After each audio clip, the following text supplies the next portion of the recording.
RTV app వార్తల్ని క్షణాల్లో చదివే అవకాశం ఉంటుంది. ఒక న్యూస్ పేపర్, ఒక టెలివిజన్ ఛానల్ మీ చేతుల్లో ఎప్పుడూ ఉంటాయి.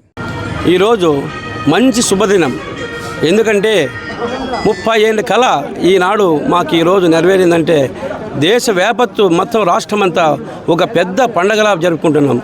ఎందుకంటే ఇది ఒక నెలతో వచ్చింది కాదు, ఒక సమ్మర్లో వచ్చింది కాదు, వచ్చినటువంటి వర్గీకరణ కాదు. ఇది 1900 నుంచి ఇప్పటి వరకు దాదాపు 30 సంవత్సరాలు అనేక పోరాటాలు చేసి వచ్చినటువంటి ఫలితం ఇది. ఈ పోరాటానికి ముఖ్య వ్యవస్థాపకుడు మందకృష్ణ అన్న గారు అని చెప్పవచ్చు.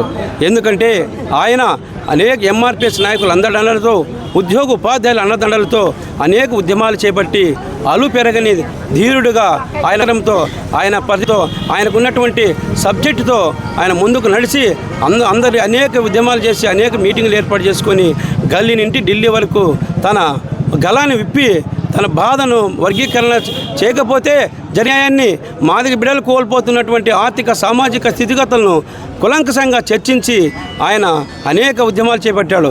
దీన్ని ఖచ్చితంగా 2000 సంవత్సరంలో ఆనాటి ముఖ్యమంత్రి అయినటువంటి నారా చంద్రబాబు నాయుడు గారు ఒక గొప్ప నిర్ణయం తీసుకొని వర్గీకరణ చేశారు.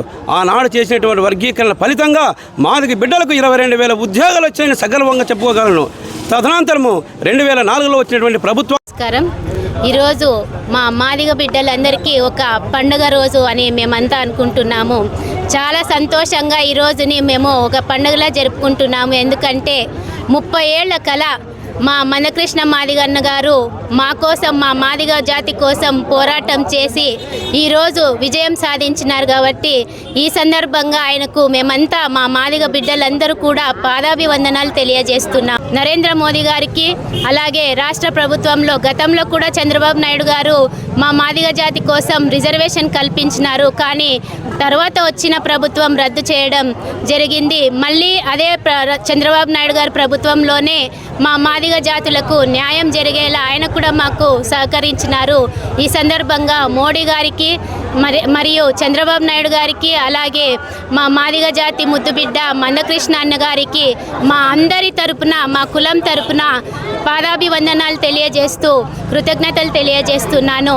ఇప్పటి నుంచైనా మా మాదిగ బిడ్డలకు ఉద్యోగ రంగంలో, అలాగే విద్యా రంగంలో న్యాయం జరిగి మేమంతా కూడా బాగుపడతామని ఆశిస్తున్నాము. Thank you.